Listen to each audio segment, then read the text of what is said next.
এবছর আমরা ১০০টি বাগান দেখে আপনাদেরকে আম দেওয়ার জন্য সিদ্ধান্ত নিয়েছি। সেই সুবাদে রাজশাহীর চাপায়ে আমরা বিশাল বড় একটি বাগান দেখতে এলাম। মালিকের সাথে কথা বলছি এবং তাদের সাথে আমের কিছু নতুন নতুন তথ্য আপনাদেরকে জানাবো। আমরা আজকে আমাদের রাজশাহী বিভাগের অধীনে চাঁপাইনবাবগঞ্জ, যেটাকে আমের রাজধানী বলা হয়, সেখানে আমরা আজকে উপস্থিত হলাম বিশাল একটি বাগানের মধ্যে। আমাদের একজন ভাই আছেন, এই বাগান মালিক, ওনাদের বংশীয় যারা চাচা বাপ চাচা যারা আছেন তাদেরই পুরা জায়গাটা। তো ওনারা এই আম সারা দেশে সাপ্লাই করেন। আমরা এবার ওনার কাছে কথা বলেছি এবং আরও অনেক ভাইদের সাথেই মালিকদের সাথে কথা বলেছি। তো আমরা চেষ্টা করছি যে অবশ্যই ইনশাল্লাহ আমরা ওনাদের কাছ থেকে আপনাদের কাছে আমরা পিওর ফরমালিন মুক্ত আমটা আপনাদের কাছে পৌঁছে দেব। আলহামদুলিল্লাহ, আল্লাহ পাকের শুকর, যদিও নাকি অন্যান্য বছরের তুলনায় এবছর আম কম হয়েছে, তবে কম হলেও আল্লাহ তাআলার দেওয়া যতটুকু হয়েছে আলহামদুলিল্লাহ।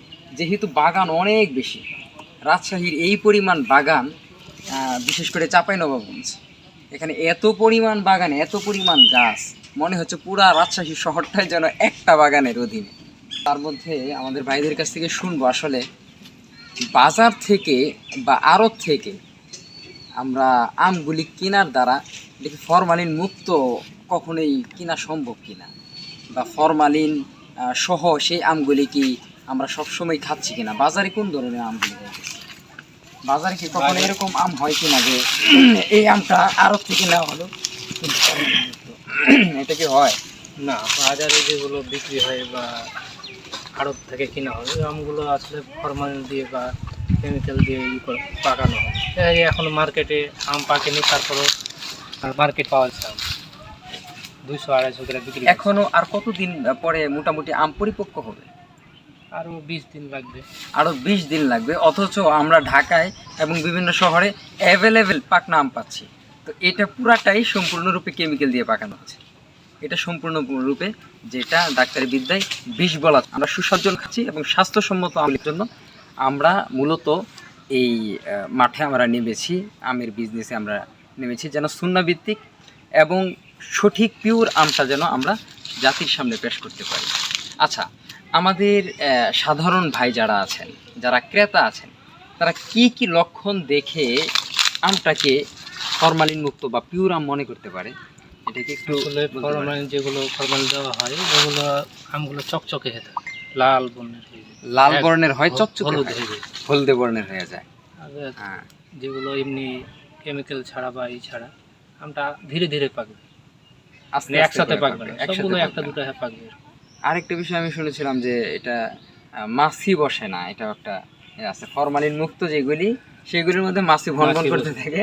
কিন্তু দেখা যায় সুপ্রিয় দর্শক, এখানে একটা বড় একটা চমৎকার একটা বিষয়, আমরা এমন ফলটাকে খাচ্ছি, মাছি বিভিন্ন পোকামাকড় এবং ময়লা জায়গার মধ্যে বসে, কিন্তু মাছি ময়লা জায়গার মধ্যে, দুর্গন্ধময় জায়গার মধ্যে থাকার পরেও সে আমের সেই ফরমালিনযুক্ত কেমিক্যাল মিশ্রিত সেই ফলের মধ্যে বসে না।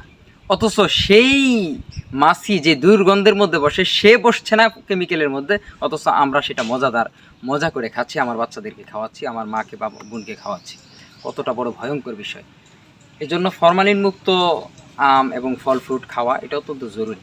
ভাই একটা কথা বলছিলেন যে খুব পিওর সুন্দর দেখা যাচ্ছে, হলদে বর্ণের হচ্ছে, এটা ফরমালিন যুক্ত মনে হবে।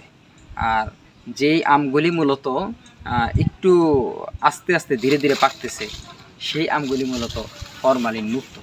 এগুলি কয়েকটা জিনিস আমরা দেখব। তাছাড়া সবচেয়ে বড় যে বিষয়টা, সেটা হলো যে আমাদের অবশ্যই দেখতে হবে যার কাছ থেকে কিনতেছি সে সত্যবাদী কিনা।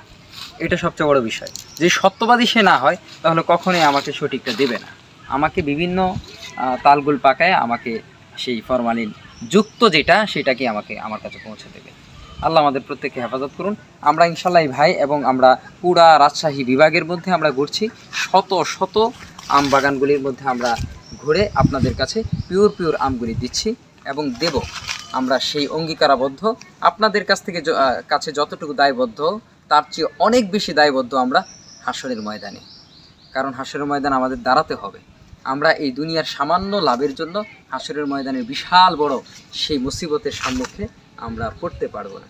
এজন্য আমরা আল্লাহ তাআলার কাছে দ্বীনের শরীয়তের দায়বদ্ধ যেহেতু আমাদের মধ্যে আছে, এজন্য ইনশাআল্লাহ আপনি একেবারে 100% পিওর সেই আমগুলি আপনারা নিতে পারেন, এবং আমরা লাইভের মাধ্যমে আপনাদেরকে সেই পিওর আমটা আপনাদেরকে দেখিয়ে দেখিয়ে আপনাদের কাছে পৌঁছাবো।